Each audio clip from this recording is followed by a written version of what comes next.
बीजापुर में इंपीरियल्स SYPU college of science की new college building की इनॉग्रेशन सेरेमनी आज बीजापुर शहर के साई पार्क में इंपीरियल्स कॉलेज की न्यू बिल्डिंग की ओपनिंग सेरेमनी की गई है। आज इस मौके पर इनॉग्रेशन सेरेमनी में कांग्रेस नेता संयुक्ता पाटिल और उमेश वंदाल, प्रेमानंद बिरादार, एडवोकेट शकील अंगड़ी, एडवोकेट मुन्ना बीजापुर, शफीक मनगुड़ी और भी गण्यमान्य लोग इस इनॉग्रेशन सेरेमनी में पहुंचकर PUC सेकेंड ईयर में पास और टॉप हुए बच्चों को सम्मान किया गया।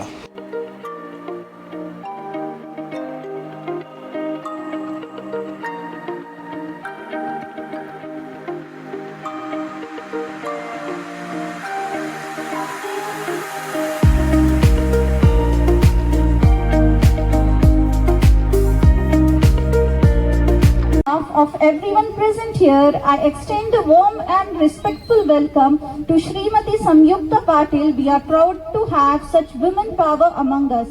Thank you. Bismillahirrahmanirrahim. Alam nashrah laka sadrak wa wada'na anka wizrak alladhi anqadha dhahrak wa rafa'na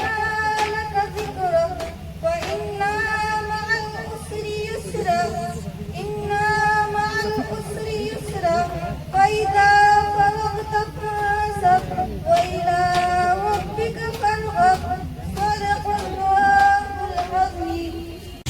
ಕೇವಲ ವಿದ್ಯೆಯಿಂದ ಕಲಿತದ್ದು ಅಲ್ಪ ಕಾಲದವರೆಗೆ, ಅದೇ ವಿದ್ಯೆಯನ್ನು ಗುರುವಿನ ಸಮ್ಮುಖದ ತಾಳ್ಮೆಯಿಂದ ಕಲಿತರೆ ಅದು ಅನಂತ ಕಾಲದವರೆಗೆ. ಎಲ್ಲರಿಗೂ ನನ್ನ ಉತ್ಪೂರ್ವಕವಾದ ನಮಸ್ಕಾರಗಳು.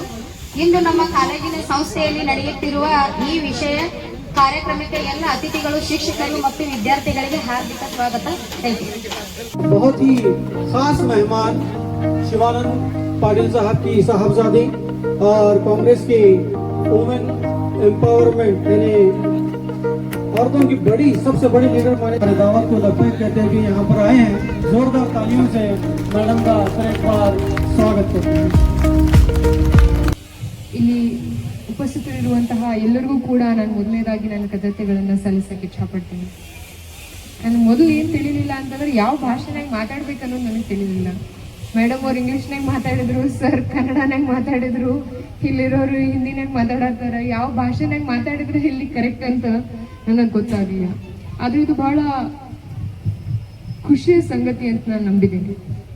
ಯಾಕಂತಂದ್ರೆ whichever society reflects this amount of diversity, this amount of oneness, will preserve the future of this nation, and that is my true belief.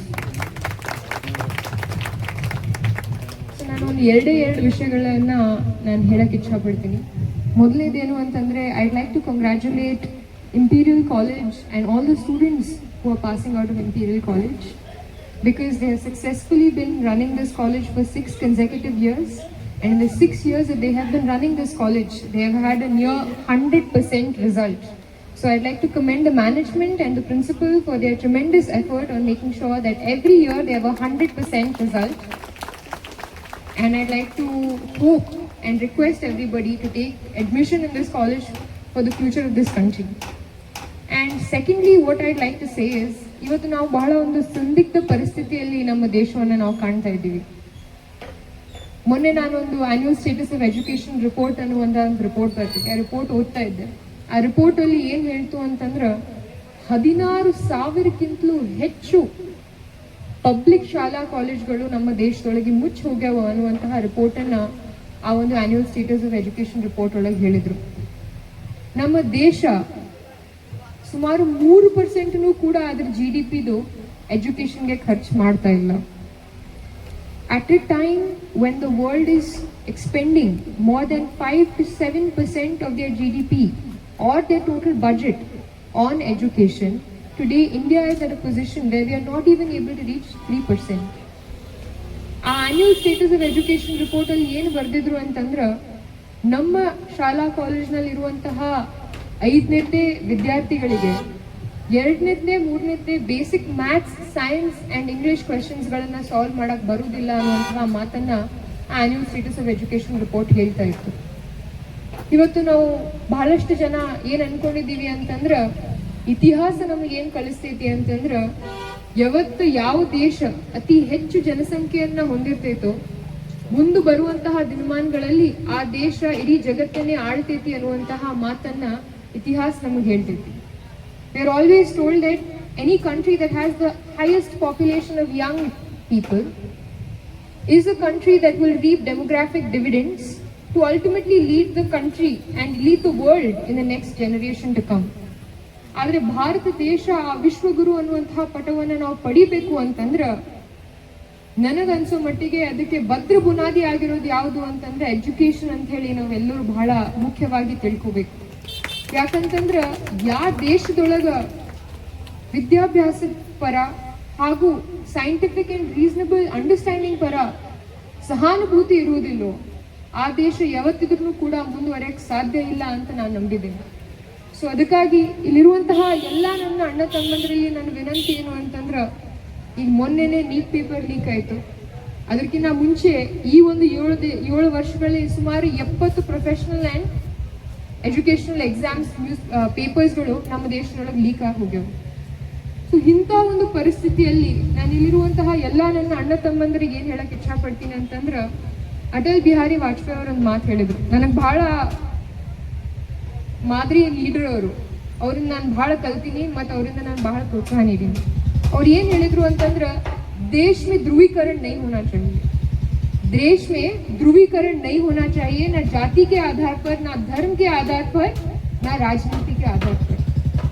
ಈ ನಮ್ಮ ದೇಶದೊಳಗೆ ಇವತ್ತೇನಾಗೈತಿ ಅಂತಂದ್ರೆ, ಪ್ರತಿಯೊಂದು ವಿಷಯವನ್ನ ರಾಜಕೀಯ ಒಂದು ದೃಷ್ಟಿಕೋನದಿಂದ, ಧರ್ಮದ ಒಂದು ದೃಷ್ಟಿಕೋನದಿಂದ ನೋಡಿ ಇಡೀ ದೇಶವನ್ನೇ ಹಾಳು ಮಾಡಿ ನಮ್ಮಲ್ಲಿರುವಂತಹ ಯುವಕರಿಗೆ ವಿದ್ಯಾಭ್ಯಾಸದ ಪರ, ದೇಶದ ಪ್ರಗತಿಯ ಪರ ನಾವು ಪ್ರೋತ್ಸಾಹನೆ ನೀಡೋದನ್ನು ಬಿಟ್ಟು ಬರೀ ಈ ದೇಶವನ್ನ ಒಡೆಯುವಂತಹ ಕೆಲಸಗಳಲ್ಲಿ ಅವರಿಗೆ ಹಾಕುವಂತಹ ಪ್ರಯತ್ನವನ್ನ ಇವತ್ತಿನ ರೂಲಿಂಗ್ ಕ್ಲಾಸ್ ಅಂತ ಹೇಳ್ತಾರೆ ಅವ್ರು ಮಾಡ್ತಾ ಇದ್ದಾರೆ. ಆದ್ರೆ ನನ್ನ ಇಲ್ಲಿರುವಂತಹ ಎಲ್ಲ ಪೋಷಕರಿಗೆ, ಪಾಲಕರಿಗೆ ನನ್ನ ವಿನಂತಿ ಏನು ಅಂತಂದ್ರೆ, ನಾವೆಲ್ಲರೂ ಕೂಡ ನಮ್ಮ ಮಕ್ಕಳ ಭವಿಷ್ಯವನ್ನ ಮತ್ತು ಅದಕ್ಕಿಂತಲೂ ಹೆಚ್ಚಾಗಿ ಈ ದೇಶದ ಭವಿಷ್ಯವನ್ನ ಉಳಿಸುವಂತಹ ಪ್ರಾಮಾಣಿಕ ಪ್ರಯತ್ನವನ್ನು ನಾವೆಲ್ಲರೂ ಮಾಡಬೇಕು. ಯಾವ ದೇಶ ಸೈಂಟಿಫಿಕ್ ನಾಲೆಡ್ಜ್ ಮೇಲೆ, ಎಜುಕೇಶನ್ ಮೇಲೆ, ಹೆಲ್ತ್ ಕೇರ್ ಮೇಲೆ ಮುಂದುವರಿತೈತೋ ಆ ದೇಶ ಮುಂದೆ ವಿಶ್ವಗುರು ಅದಕ್ಕೆ ಯಾರು ನಿಲ್ಸಕ್ಕೆ ಸಾಧ್ಯ ಇಲ್ಲ ಅಂತ ನಾನು ನಂಬಿದ್ದೀನಿ. ಸೊ ಅದಕ್ಕಾಗಿ ಇಲ್ಲಿರುವಂತಹ ಎಲ್ಲ ನನ್ನ ಅಣ್ಣ ತಮ್ಮಂದರಿಗೆ ನನ್ನ ವಿನಂತಿ ಏನು ಅಂತಂದ್ರೆ, ಈ ಒಂದು ದೇಶದೊಳಗೆ ಅತಿ ಹೆಚ್ಚಿನ ವಿದ್ಯಾಭ್ಯಾಸ ಹಾಗೂ ಕ್ವಾಲಿಟಿ ಎಜುಕೇಶನ್ ಅನ್ನು ಕೊಡೋದು ಬಹಳ ಮುಖ್ಯ ಆಗಿದೆ. ಈ ಒಂದು ಉದ್ದೇಶದಲ್ಲಿ ನಮ್ಮ ಇಂಪೀರಿಯಲ್ ಕಾಲೇಜ್ನ ಎಲ್ಲ ಮ್ಯಾನೇಜ್ಮೆಂಟ್ ಅವರನ್ನು ಕೂಡ ಬಹಳ ಪ್ರಾಮಾಣಿಕವಾಗಿ ಪ್ರಯತ್ನ ಮಾಡ್ತಾ ಇದ್ದಾರೆ. ನಾನು ಈಗ ಜಸ್ಟ್ ರಿಪೋರ್ಟ್ ನೋಡ್ತಾ ಇದ್ದೇನೆ. ಪ್ರತಿ ವರ್ಷನೂ ಕೂಡ ಅವರು ಎಜುಕೇಶನ್ ಸೀಟ್ಸ್ಗೆ, ಇಂಜಿನಿಯರಿಂಗ್ ಸೀಟ್ಸ್ಗೆ, ಮೆಡಿಕಲ್ ಸೀಟ್ಸ್ಗೆ ಇಲ್ಲಿರುವಂತಹ ಸ್ಟೂಡೆಂಟ್ಸ್ ಅನ್ನ ಕಳಿಸ್ತಾ ಇದ್ದಾರೆ.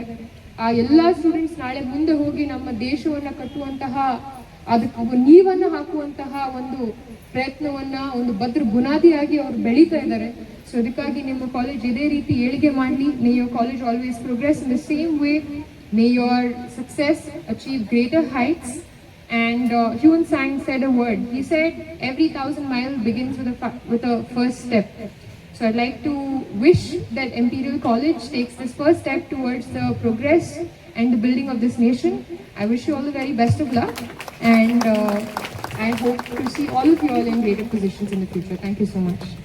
College of Science ಉದ್ಘಾಟನಾ ಕಾರ್ಯಕ್ರಮಕ್ಕೆ ಆಗಮಿಸಿರ್ತಕ್ಕಂಥ ಇದೀಗ ತಾನೇ ಭಾಳ ಮಾರ್ಮಿಕವಾಗಿ ಇರತಕ್ಕಂಥ ನಮ್ಮ ಸಹೋದರಿ, ನಮ್ಮ ಊರ ಮಗಳು ಇರ್ತಕ್ಕಂಥ ಶ್ರೀಯುತ ಪಾಟೀಲ್ರವ್ರೆ, ಹಾಗೂ ನಮ್ಮ ವಕೀಲರ ಸಂಘದ ಅಧ್ಯಕ್ಷರಾಗಿರ್ತಕ್ಕಂಥ DJ ಬಿರಾದರವ್ರೆ, ನಮ್ಮ ಆತ್ಮೀಯ ಸಹೋದರಾಗಿರ್ತಕ್ಕಂಥ ಶಿವಾನಂದನ ಬಯ್ಯಾರವ್ರೆ, ಹಾಗೂ ನಮ್ಮ ಮಹಾನಗರ ಪಾಲಿಕೆಯ ಉತ್ಸಾಹಿ ಸದಸ್ಯರಾಗಿರ್ತಕ್ಕಂಥ ಪ್ರೇಮಾನಂದನ ಬಿರಾದರವ್ರೆ, ಹಾಗೂ ನಮ್ಮ ಶಫೀಕ್ ಮನಗೋಳಿ ಅವರೇ, ಹಾಗೂ ಹಿರಿಯರಾಗಿರ್ತಕ್ಕಂಥ ನಮ್ಮ ಬಿಜಾಪುರದ ಸಾಹೇಬ್ರೆ, ಅರಬ್ ಸಾಹೇಬ್ರೆ, ಮತ್ತು ನಮ್ಮ ವಕೀಲರು ಜಾಫರ್ ಅಂಗಡಿ ಅವರೇ, ಮುಷ್ರೀಫ್ ಅವರೇ ಮತ್ತು ಮನ್ಗುಳಿ ಅವರೇ ಇನಾಮ್ದಾರ್ ಅವರೇ ಹಾಗೂ ನಮ್ಮ ಶರತ್ ಸಿಂಗ್ ರಜಪೂತ್ ಅವರೇ. ಇದೀಗ ತಾನೇ ನಮ್ಮ ಸಹೋದರಿ, ನಮ್ಮ ಭವಿಷ್ಯದ ನಾಯಕಿ, ಯಾಕಂದರೆ ಈಗ ಅವರು ಕೆಲವೊಂದು ವಿಷಯಗಳು ಹೇಳಿದರು, ಭಾಳ ಅದ್ಭುತ ಅದ. ಯಾಕಂದರೆ ನಾವು ಇಲ್ಲಿ ಕೂತವರು ಕಮೆಂಟ್ ಮಾಡ್ಬೋದು, ಚಪ್ಪಾಳೆ ಹೊಡಿಬೋದು, ಆದರೆ ಇನ್ ಫ್ಯೂಚರ್ ಮುಂದೆ ಭವಿಷ್ಯದ ನಾಯಕಿ ಆಗ್ತದ ನಮ್ಮ ಸಹೋದರಿ. ಅವು ಏನು ಬದಲಾವಣೆ ಅದಾವ ಅವರೇ ತರಬೇಕದು. ಅವು ಏನೇನು ಬದಲಾವಣೆಗಳು ಅದಾವೆ, ಇದೀಗ ತಾನು ಏನು ನ್ಯೂನ್ಯತೆಗಳು ಅದಾವೆ, ಯಾಕಂದ್ರೆ ಈಗ ಅಧಿಕಾರದಾಗ ಅವ್ರ ತಂದೆಯವರು ಇದ್ದಾರೆ, ಅದಕ್ಕೆ ಅವು ಏನಾರು ಮಾಡೋಕ್ಕೆ ಸಾಧ್ಯ ಅದ. ಈ ಸಿಸ್ಟಮ್ ಬದಲಾಯಿಸ್ಲಿಕ್ಕೆ ಯಾರಿಗೂ ಸಾಧ್ಯ ಇಲ್ಲ. ಯಾಕಂದ್ರೆ ಅಟಲ್ ಬಿಹಾರಿ ವಾಜಪೇಯಿ ಅವರು ಮಾತುಗಳನ್ನು ಹೇಳಿದರು, ಓಲೈಕೆ ರಾಜಕಾರಣ ಭಾಳ ದಿವಸ ನಡೆಯೋದಿಲ್ಲ, ಯಾವುದೇ ವಿಷಯದಾಗ ಓಲೈಕೆ ಮಾಡುವುದು ಸರಿ ಅಲ್ಲ ಅನ್ನೋದು ಅದೊಂದು ನಾವು ಸಣ್ಣವರಿರ್ತದೆ ಕಲ್ತಿರುವಂಥ ಪಾಠ. ಆದರೆ ಇವತ್ತು ಭಾಳ ಸಂತೋಷ ಆಯಿತು. ಯಾಕಂದ್ರೆ ನಮ್ಮ ಮುನ್ನಾ ಬಿಜಾಪುರ ಅವರು, ಜಾಫರ್ ಅಂಗಡಿಯವರು ಮತ್ತು ನಮ್ಮ ವಿಠಲ್ ಸರ್ ಅವರು ಅವತ್ತು ನಮ್ಮ ಹೇಳಿದ್ರೆ DJ ಬೇರೆದವ್ರು ಅವ್ರು ನೋಡೋಣ ಗೊತ್ತಾಯ್ತಿದ್ದು ಕಾಲೇಜ್ ಹೆಂಗಪ್ಪ ಅಂದ್ರೆ ಬಡವರ ಬಂದು. ಈಗ ಇಂಥ ಕಮರ್ಷಿಯಲ್, ಯಾಕೆ ಇವತ್ತು ಯಾವುದೇ ಒಂದು ಸಣ್ಣ ಕಾಲೇಜ್ಗೂ ನಾವು ಅಡ್ಮಿಷನ್ ತೊಗೊಳಕ್ಕೆ ಹೋದ್ರೆ 1 ಲಕ್ಷ 2 ಲಕ್ಷ 50,000 ಮೇಲ್ಪಟ್ಟ ಆ ಬಡವರು ಕಲಿಸ್ಲಿಕ್ಕೆ ಸಾಧ್ಯ ಇಲ್ಲ, ಇಂಥ ಒಂದು ಪರಿಸ್ಥಿತಿ. ಆದರೂ ಕೂಲಿಕಾರ ಮಕ್ಕಳನ್ನೇ ಟಾಪ್ ಇರ್ತಾರೆ, ತಮಗೆಲ್ಲ ಗೊತ್ತಿರಲಿ.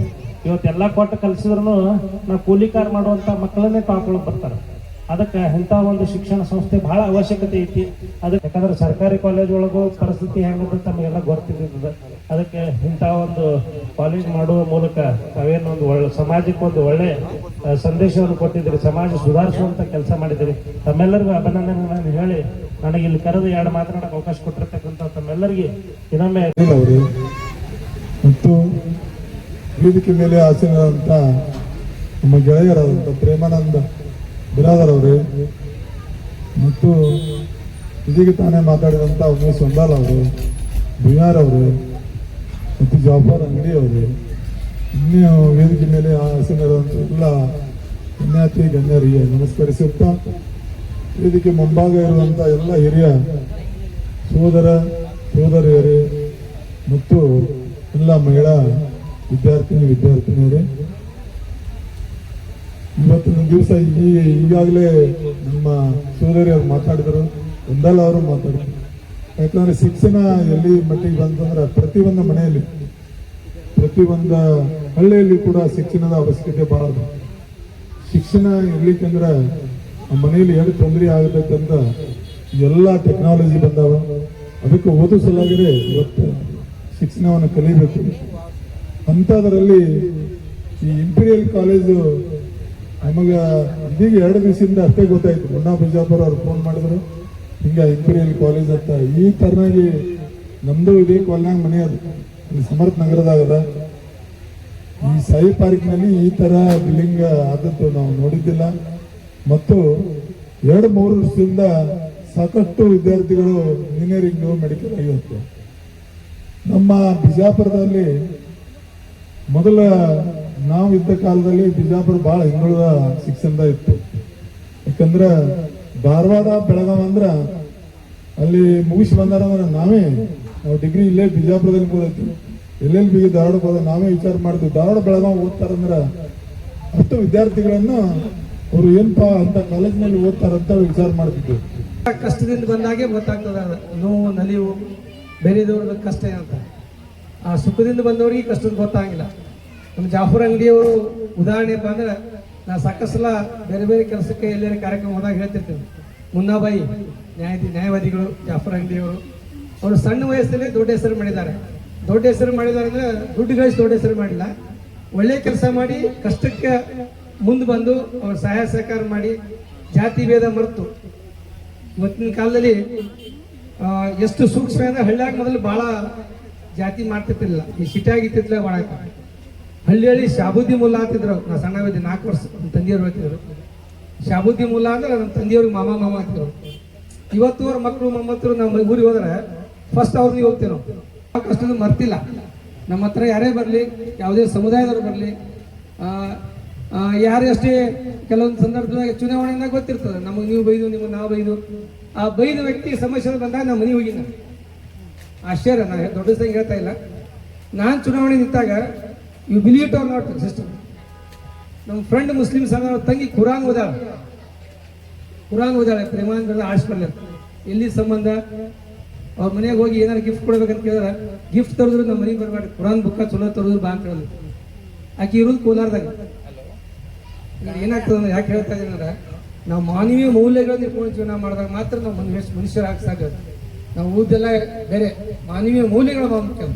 ಆದ ಕಾರಣ ಈ ಶಾಲೆಯಲ್ಲಿ ಕಾಲೇಜಲ್ಲಿ ಕಲಿತ ಮಕ್ಕಳು ಒಳ್ಳೆ ವಿದ್ಯಾವಂತರು, ಬುದ್ಧಿವಂತರು. ಮೊದಲನೇದಾಗಿ ದಯವಿಟ್ಟು ಶಾಲೆ ಕೋರ್ಸ್ ಎಷ್ಟೇ ಮಾಡ್ರಿ, ಎಷ್ಟೇ ಪರ್ಸೆಂಟೇಜ್ ಮಾಡ್ರಿ, ಮನುಷ್ಯತ್ವ ಇಟ್ಕೊಂಡು ಜೀವನ ಮಾಡಬೇಕು. ಈಗ ನಾ ಯಾರಿಗೆ ಅಡುಗೆ ಬಿದ್ದಪ್ಪ ಅಂದ್ರೆ ನಾ ಇಮಿಡಿಯೇಟ್ ಹಾಸ್ಪಿಟಲ್ ಹೋಗ್ಲಿ ಡಾಕ್ಟರ್ ನೀವು ಯಾವ ಜಾತಿ ಅಂತ ಕೇಳ್ತೀನಿ, ಅಯ್ಯಪ್ಪ ನಾನು ಉಳಿಸ್ಬೋದು ಅಂತೀವಿ.